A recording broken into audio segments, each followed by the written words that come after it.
I don't exactly even really know what's going on in this, but then there's like, do you remember seeing this, dude? There's like these shots of like random people and then like a Yeah. PlayStation controller. What's going on, guys? Welcome back to another episode of the Red Essence Games podcast. I'm Nick. I'm Armand. And we are game developers as well as lifelong gamers. And in today's episode, we are going to be taking a look at some top indie games coming out next year. We were actually just featured in the mix. This is our trailer that was playing in the showcase this past weekend. And we saw some other like really cool indie games that we want to share with you guys, you know, kind of spread the word. You know, as much as we'd love to put ourselves at number one, we are going to do 10 other really cool indies that are coming out, you know, either in 2025 or soon-ish. So yeah, and as you guys can tell, if you've been watching us for quite a while, we are not in our current studio. That is because Armand and I have some crazy deadlines with our game right now. We're trying to get as much development done as possible so that we can get this game out to you guys finally. So yeah, let's maybe just dive right into some of these trailers, and we're gonna kind of like not only take a look at the trailers, but talk about what we thought was very impressive and sort of unique about the games.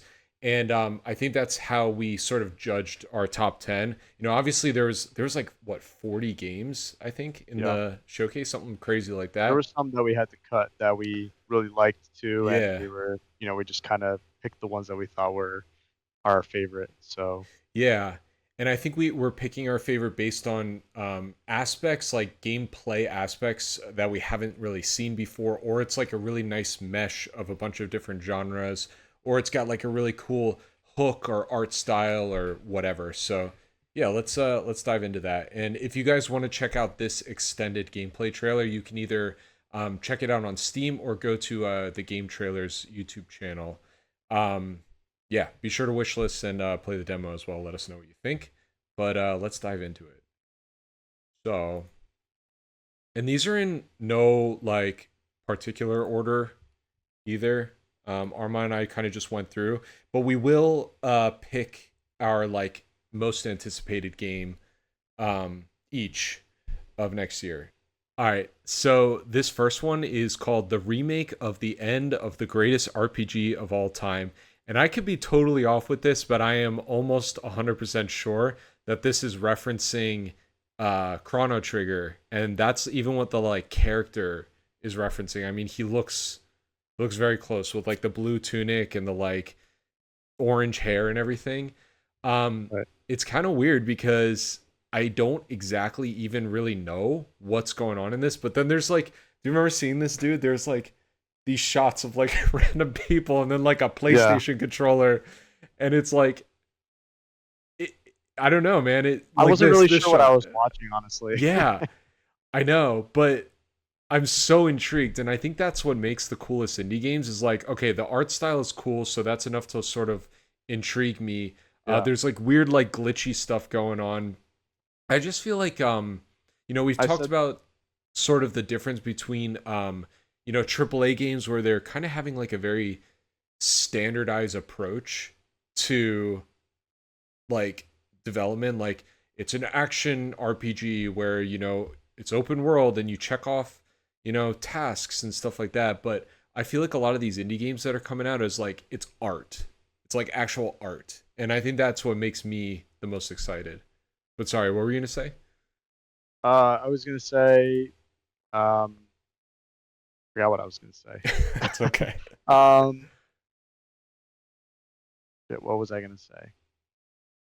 About this game. I think it was in regards to, Yeah. So about this game, I think it really I said this during the show too, was that it reminded me of Inscription, because of those like tape files that you watch in Inscription, and then you like go back to gameplay, and then you watch like those tape files, and then you go back, and then it's got like all this kind of weird gameplay going on. So it kind of gave me that same feeling that Inscription gave me. So curious to see what it's about though, because I love action RPG or turn-based RPGs. Yeah, and I think Inscription is another example of a game that's like it's just straight art. You know, like they went so so bonkers with the mechanics and just like the stuff that's going on. Um, that yeah, I just love playing indie games like that. And the thing about those games too that I really enjoy is that they're usually not super long. Unless it's like got like a roguelite element, which I guess Inscription kind of sort of has a semblance of that, but I like that you can just like play these like tight experiences and Hmm. get something out of them and sort of move on to the next cool like little art piece. The next one is called The Time I Have Left. And this is another one that like it's got like a weird artsy fartsy feel. And I will say that I think this definitely has a bit of like indiness to it. Like you can tell she's like the only human character, at least I think we've seen in the whole trailer. Um it looks like a lot of the focus is on combating enemies, but then there's sections like that which is almost like it looks like it's like a point and click sort of. Adventure. Yeah. Yeah. So I don't know. It's kind of interesting when you can tell a dev is a little bit like limited in their capacity, obviously due to like budget and resources. But I think that's what encourages them to add other really cool wild mechanics into their games. Right. So And we saw some of the animations there from the bosses, is what it looked like. mhm, Um, so I think this game looks like a game that's probably really good at doing what it's here to do, mhm, and that's to give you some sort of like point and click type adventure, and then these like epic battles. mhm, That kind of, I said it during the thing. It kind of reminded me of a very Nick style game, yeah, and like almost like a PS2, like early PS3 era like style models mhm. too. Um, so There's that something gave me that kind of nostalgic feel. about that, Yeah, where it's like they kind of have this like clay look to them. yeah, You know what I mean? like a FF like 11 style Yeah, yeah, yeah. view or something, right? Yeah, I know exactly what you're talking. Or like Devil May Cry 3. All right. So number 3 on our list is called Let's Build a Dungeon, and these guys started right off showing I guess their previous game, which was called Let's Build a Zoo, which I'm not familiar with, but I remember, dude, when we were looking at this one, we kept seeing more and more and more and more and more mechanics, and we were like, how Yeah, in the heck did they yeah, add all this stuff into the game? There's right. like some point where there's like spreadsheets and like what is that what's that application we use where like you can like move tasks around? Jira. Jira. Like a Yeah, Jira board. Yeah, like it's like they created a Jira board like inside the freaking game. yeah, Um and I'm not like typically super into these kinds of games, but there's something about the fact that, you know, as opposed to Let's Build a Zoo, which yeah, that I'm sure that would be fun. Like the fact that you're building little dungeons and like finding little yeah. monsters and the art style, dude, too, is like so pleasant. It reminds me of old school Pokemon. I was just about to say that. It Yeah. reminds me of like Sapphire and Ruby Mm-hmm. era of Pokemon. Yeah. So I like that about it as well. But yeah, we saw like some Mons like fighting in like a little battle arena. So who knows what that's all about? Um, and I'm assuming what we're seeing here now is part of the zoo game that they made. So I'm not entirely sure. Yeah, half the scenes I was like, I don't even know what I'm looking at, but it everything I was seeing, I was like, yeah, I could get into this. I do feel like though these kinds of games are like huge time sucks. Like you could just find yourself like messing around with some random thing that they added for like forever. But I guess Right. that's the entire point of a game like this. So yeah, I definitely want to try this one. I this is one that I feel like this might be hard to implement on like a Switch, but that's what I would want to play this on. So yeah, we'll see. Maybe it shows at the end screen. Hmm. Yeah, and guys, as you're watching this, be sure to wishlist all of these games that you find interesting. Here we go. Wishlist now. Xbox and Steam. Yeah, wishlist these games on Steam. I can't tell you enough how much that helps out the developers. It really lets people know you're like into the game and you know something you're probably gonna want to Hmm. buy. Cool. All right, let's go to the next one. All right. Number 4 on the list is called Lovish. And immediately I saw this screen and I was like, okay, this is kind of like something Final Fantasy like, because you have like the 4 classes. You got your little monk guy, your mage, your white mage, your black mage, your white mage, and your little warrior. But I thought this was hilarious when he's like, I ditched my friends. And to Well, there kind was of, like a love triangle thing going on, right? And he's like, the one girl ended up with the other guy in the party, yeah, so he just killed them all, and then he's like, I'm yeah. gonna go do something else. And apparently you can like keep running into your companions. I don't know if they're like ghosts or something like that. But this is another example of like, okay, they took like a little action platformer type game, but did something really unique with it story wise. And it looks like there's a couple mechanics in here as well that like the seeing the companion thing that Mhm. yeah, like there's this. Like what is this? That almost looked like a Vampire Survivors. That actually Yeah, is exactly what it's ripping, isn't it? Yeah, it's cool when devs do this, right? Like they're like, "Oh, yeah, that was a cool idea. Let me see how I can implement it with my own thing." And that's how you right. get like a unique experience. So, I also just love these really The music, the music was good too, and the sound mm, effects, they were very nostalgic from what I remember. Like very OG sounding like audio, yeah. down to like stepping on the buttons and jumping and little Mario boing or something like Yeah. that. Yeah. Yeah, and the art style is really cool too. Yeah. So Yeah, I'm really excited for this. This looks like so up my alley. Like I feel like a lot of times I go down a rabbit hole of playing a really intense game, and these are the perfect kind of games to like chill out to. This does not look, I mean, I don't know, maybe it will be kind of difficult, but it doesn't look super duper hard. It just looks fun, you know? right.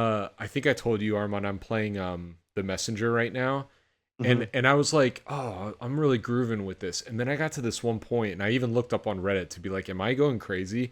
But it just gets suddenly so hard randomly, Mm, like even hard for me. And I feel like I'm a pretty really? experienced platform, gamer. Hmm. And yeah, I had to like take a break because I'm like, I just kept dying to this boss like a million times. Jeez. Okay. All right, cool. Good. Reminds And me of FF13. oh yeah, didn't you get stuck? I got stuck on one of the bosses and I just quit. It was that big machine boss in like the factory or whatever. Oh my god, I don't even remember. Okay. All right, so this is number 5? Yeah, this is number 5 on the list. This is Dune Crawl. And yeah, why don't you talk about this one cuz I feel like this is a little bit more in your wheelhouse. Yeah, I think I've really been just kind of craving these style of multiplayer, have fun with your friends, couch co-op games. Mhm. And I thought watching this that this made me feel like something I really wanted to play. And I think it just looks so badass, like especially that scene right there where he gets catapulted to another one of those like dune crawlers. I'm assuming those are the dune crawlers. Mhm. And he's just kind of wreaking havoc and doing what he's doing. So this kind of really throws it back to like Castle Crashers days of playing with your Mm. friends and just all kinds of mayhem happening. So I'm really excited to see this game out there and hopefully play it with some of my friends. Yeah, and it does kind of look too like it's a bit more of an adventure game as opposed to some sort Right. of like match-based game, which I think is really cool. Um, I even had a question too while we were watching this. I remember being like, "Oh man, like what happens if you don't have friends to play with? Like can you still play a single player?" And he literally just oh, there's even right now showing it. This little like spirit guy is like an AI companion that you can get if you don't have someone at the moment to play with. But yeah, I thought it was really cool when you got to like equip your like crab guy with like armor and stuff like Yeah, that. yeah, yeah. Very cool. Yeah, I love this. I love this art style too. It's very clean. I feel like Hmm. sometimes with these sort of like low poly indie art styles, it looks very bland or it's almost like they're going too hard with the aesthetic. And this is like that perfect balance of like it's not like even on the rocks and stuff like that, it's not like there's no detail. It's just minimalistic in a very clean way. Right, I So agree. yeah, I would love to. Once this comes out, we should play this one together. Yeah, I agree. All right, so number 6 on the list is called Automate It. And I'll say, like, this one is definitely more up Armand's alley than mine, but I think that's what's cool, again, about indie games is, like, they have such wild ideas that, they can kind of really, really appeal to different sorts of gamers and different play styles and stuff like that. So you want to talk a bit about this one, Armand? Yeah, sure. Yeah, I'm just starting to get into like the simulator style games. I think they're pretty neat. Like I tried the car simulator one, car mechanic simulator, and Mm, I have flight simulator. So I think these are pretty cool games.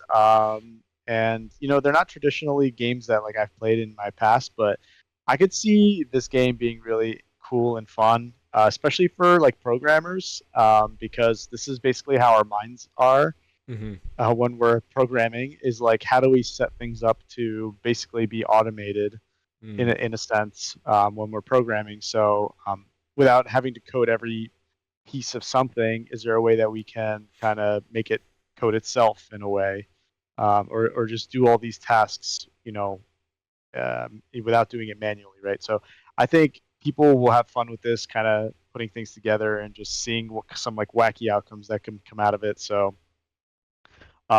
yeah, it's. I think this is another one of those games that kind of just is going to do really well at what it does, mm-hmm. and that's really all you get with it, which is fine. That's if that's the experience that the devs are going for, which seems like it is. I bet this feels really good when you finally figure out how to get the puzzle to work, because it looks like it Yeah, takes quite a while to like get things to get set up, and then you just like watch your creation unfold, and it's like, oh, so soothing. yeah, yeah. It's cool to just kind of watch it go. Mm-hmm.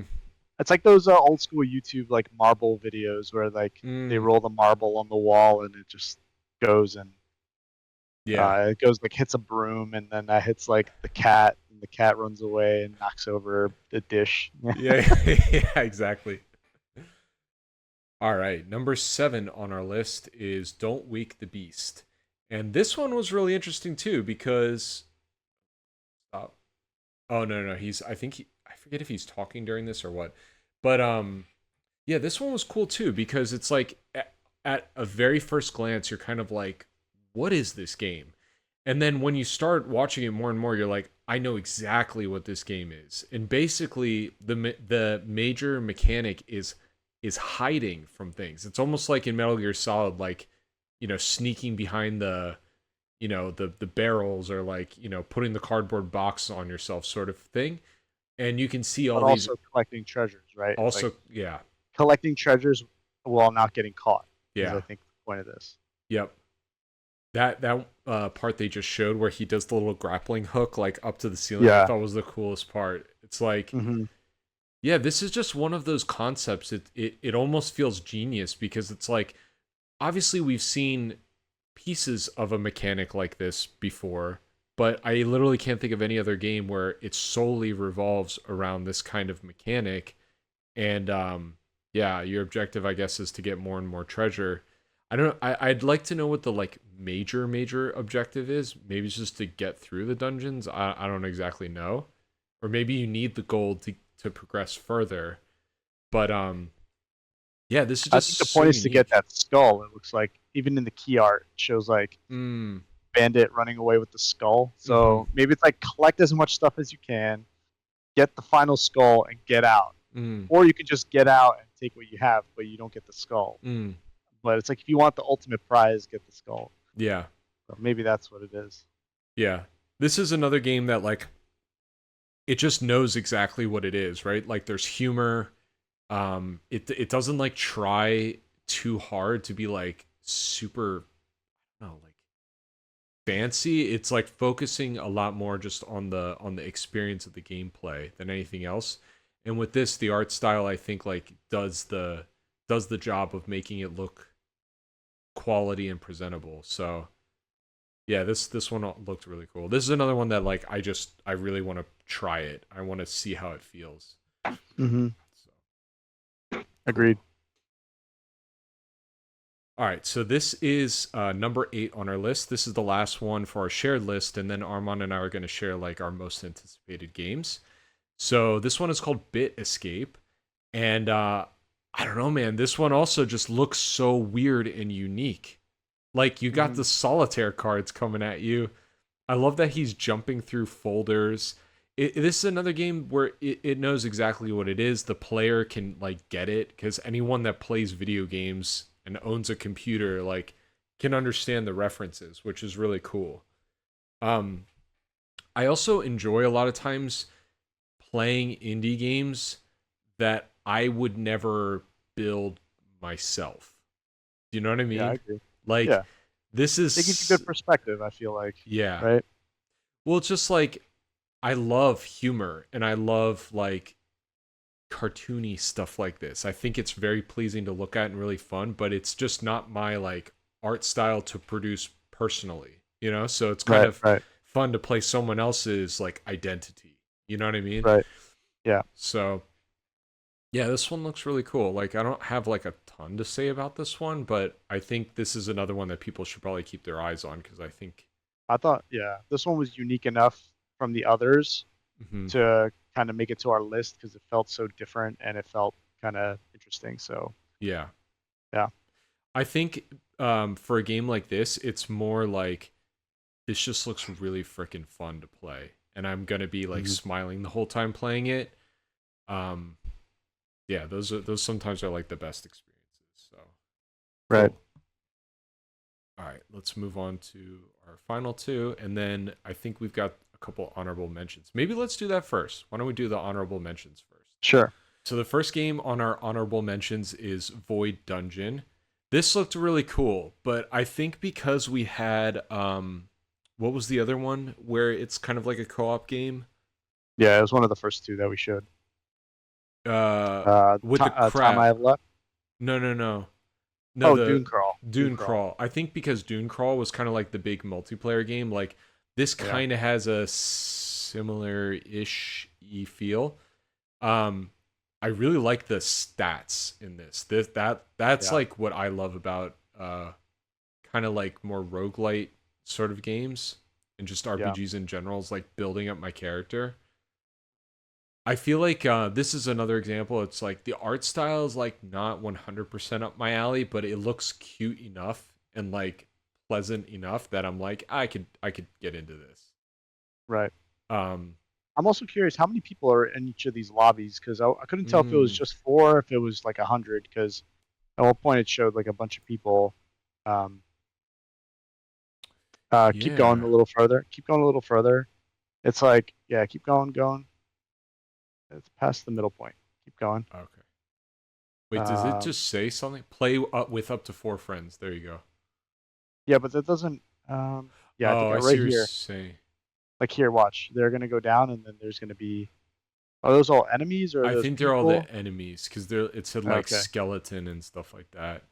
gotcha. Yeah, yeah, yeah. Yeah, I think this is definitely one of the ones on our list. We just, um, yeah, I think we do still like it. Like you said, it's the number There's system is really leaderboards. cool. That's the other thing Leaderboards. we were looking at. Yeah. Hmm. Yeah, this looks really fun. This is another one I would really like to play with you. Hmm. Okay. This is another one on our honorable mentions. This is called Neon Inferno. Hmm. I think maybe this one isn't necessarily on our top 10 because it's, first of all, not up, like really, really up either of our alleys. Like, we're not really into like Contra. Um, I like it, and I think you like it too, but and I also don't necessarily know if it's doing anything super crazy, with the exception of their unique mechanic is like there's you can shoot into the background as well, which is kind of cool. It gives another dimension Hmm. to like a typical run and gun game, and I do really really like the art style. I think it's like Yeah. super tight. No, they. It looks really great. Yeah. Honestly, they really nailed like the cyberpunk kind of like feeling. Hmm. Do you notice too that even the character, they have some sort of shader on him that's able to like reflect the light. So on the edges of him, Hmm. you Yeah. can see like different colored lights, which is pretty cool. Yeah, it is really cool. So so yeah, this game looks really fun.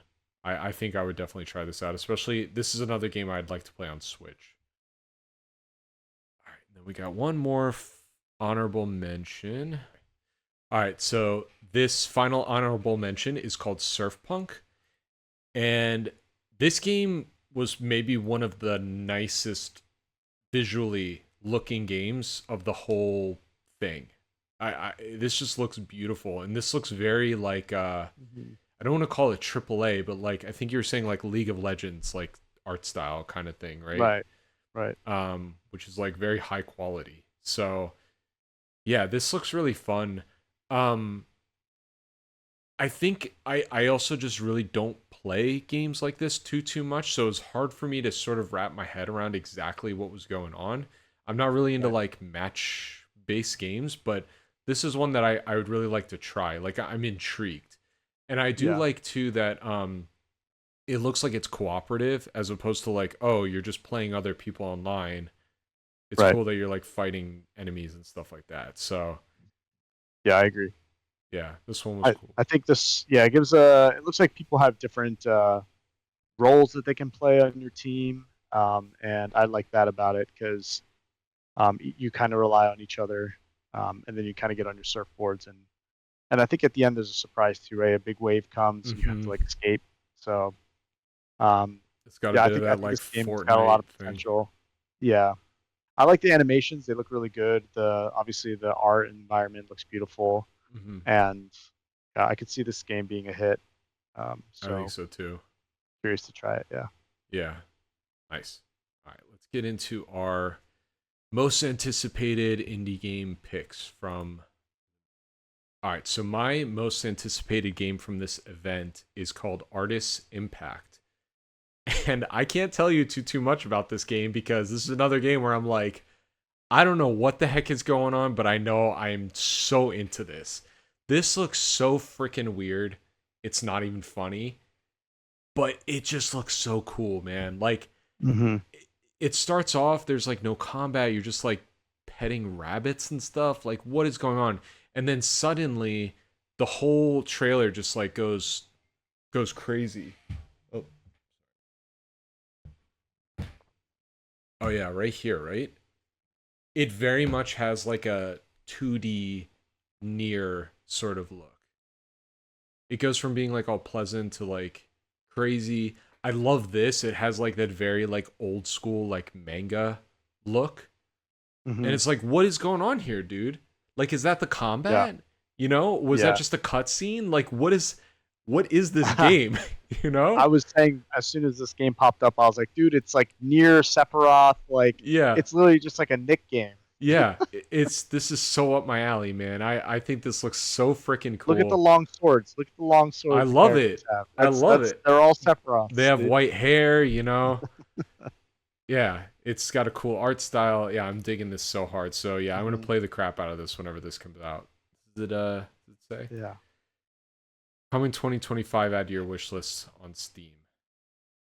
It's funny because as a game developer, like I know what it's like not having the capacity to like port immediately, right? Like we would love to just immediately get our game on everything, but we're just not there right now. And I get annoyed at other games and I'm like, I just want to play this on Switch. I don't want to have to Hmm. wait 6 months to a year to play your game. But you know, I know what it feels like to be the dev in that situation.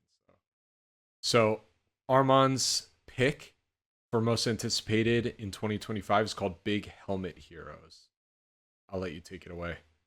Sure.